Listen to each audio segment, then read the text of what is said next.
ভিন রাজ্যে গিয়ে হেনস্থার শিকার উত্তর দিনাজপুর জেলার এক পরিযায়ী শ্রমিক। পুলিশের অত্যাচারে পা ভেঙে বাড়ি ফিরে এলেন নির্যাতিত ওই শ্রমিক। জেলার গোয়ালপুকুরের গোয়াগাঁও 1 নম্বর গ্রাম পঞ্চায়েতের বাসিন্দা মোহাম্মদ জুনেদ আলম বহু বছর ধরে হরিয়ানার পানিপথে এক ফ্যাক্টরিতে শ্রমিকের কাজ করতেন তিনি। কিছুদিন আগে ফ্যাক্টরি থেকে তাকে তুলে নিয়ে যায় পুলিশ। সচিত্র পরিচয়পত্র আধার কার্ড দেখালেও তা পুলিশ মানতে চায়নি, উল্টে তাকে শারীরিকভাবে নির্যাতন করে পুলিশ। পুলিশের অকথ্য নির্যাতনে তার পা ভেঙে যায় বলে অভিযোগ। এরপর পরিচিতদের সহায়তা এবং রাজ্য সরকারের ব্যবস্থাপনায় বাড়ি ফিরে আসেন জুনেদ। খবর পেয়ে বুধবার জুনেদের সঙ্গে দেখা করতে তার বাড়িতে যান মন্ত্রী গোলাম রব্বানী। তার পরিস্থিতির খবর নেওয়ার পাশাপাশি মন্ত্রী কাজের সুযোগের আশ্বাস দিয়েছেন বলে জানিয়েছে জুনেদ। हरियाणा में था और मैं वहाँ पे फैक्ट्री में काम कर रहा था। कहाँ पर हरियाणा में? हरियाणा में 29 सेक्टर पार्ट 2 में, 29 सेक्टर पार्ट 2 में काम कर, पानीपत हरियाणा। वहाँ पे काम कर रहा था तो वहाँ का पुलिस मेरे को उठा के लेके गया। तो वहाँ पे ले जाके फैक्ट्री से उठा के ले गया? हाँ, फैक्ट्री से लेके गया था। क्या बोल के लेके गया? फैक्ट्री से लेके बोल के गया कि तुम्हारा मतलब आधार कार्ड तो वेरीफाई करेंगे। तो आधार कार्ड दिए, फिर उसके बाद बोला कि चलो तुम, फिर लेके गया और वहाँ पे बोला कि आधार कार्ड तुम्हारा गलत है। अच्छा, मैं बोला नहीं भाई सही है, यही आधार कार्ड है।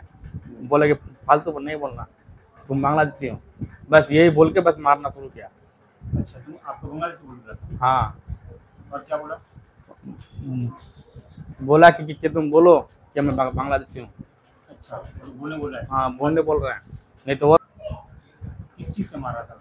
डंडा था। अच्छा, ये से मोटा मोटा डंडा था, उससे मार रहा था। लटका के मारा था क्या? नहीं, उठा के ले लेटा के मारा था। गया। हाँ, लेटा करके। हाथ पैर हाँ, हाथ बांध के। बांध के? हाँ, हाथ पैर दोनों बांध फिर के। आपको प्रोविजन छोड़ दिया था?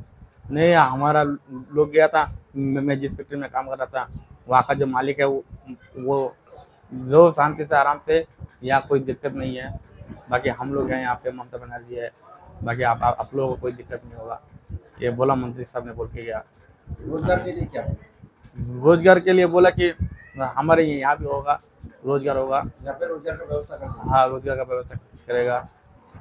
অন্যদিকে এই দিনের ঘটনায় সরব হয়েছেন মন্ত্রী গোলাম রব্বানী। এই জেলা থেকে বহু পরিযায়ী শ্রমিক ভিন রাজ্যে কাজে যায়, সেখানে গিয়ে ভারতবাসী হয়ে এই ধরনের হেনস্থার সম্মুখীন হওয়া লজ্জাজনক বলে ক্ষোভ উগড়ে দিয়েছেন তিনি। এই হেনস্থার প্রতিবাদে তারা সুপ্রিম কোর্টে অভিযোগ জানাবেন বলে জানিয়েছেন রব্বানী সাহেব। পাশাপাশি পরিযায়ী শ্রমিকদের জন্য রাজ্য সরকারের তরফে সহায়ক প্রকল্পে উদ্যোগ নেওয়া হচ্ছে বলে জানিয়েছেন তিনি। देश में हमारी पुलिस अगर हमारे सिटीजन को इस तरह से मारे, इससे और घटिया बात नहीं हो सकती, इससे बड़ा जो है दर्द नहीं हो सकता है। सिर्फ ये कहलाने के लिए उसको मार रहा था कि तुम बांग्लादेशी बोलो कि तो हम बांग्लादेशी हैं। हो जाए तो बांग्लादेशी बोलता है, इंडिया में बोलता है, वेस्ट बंगाल में, आसाम में सेकंड लैंग्वेज है, सेकंड लार्जेस्ट लैंग्वेज है, त्रिपुरा में फर्स्ट लैंग्वेज है, तो बांग्ला से इतना क्यों चिढ़? और सेकंड लार्जेस्ट भाषा, सेकंड लार्जेस्ट 28 करोड़ आदमी जो है बांग्ला बोलता है, सेकंड लार्जेस्ट जो बांग्ला है। सर, इस तरह के लोगों को मारा है, कहीं ना कहीं ह्यूमैनिटी को एक तरह से क्या राइट्स, ह्यूमन राइट्स पे सारे मामला लिया। हम लोग ह्यूमन राइट पे जाएंगे, हम लोग जो है आपका कोर्ट जाएंगे, हम जो है जरूरत पड़ने पर हाई कोर्ट सुप्रीम कोर्ट का दरवाजा खटखटाएंगे। वर्कर है उन लोग को हम लाने का व्यवस्था करेंगे। उन लोग का स्कीम जो है वो कल अनाउंसमेंट किया है, आज लेबर मिनिस्टर से बात हुई, वो अभी मीटिंग कर रहा है। मुझे उम्मीद है बहुत जल्द वो स्कीम आ जाएगा।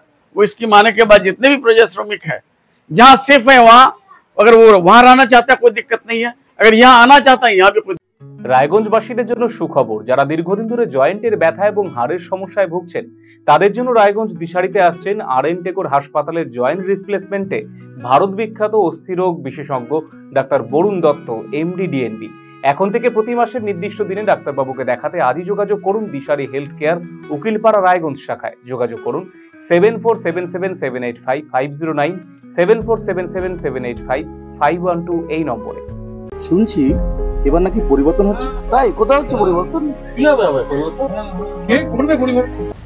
হ্যাঁ, আরসিটিভি সংবাদে আসতে চলেছে পরিবর্তন। কি পরিবর্তন জানতে চোখ রাখুন আরসিটিভি সংবাদে।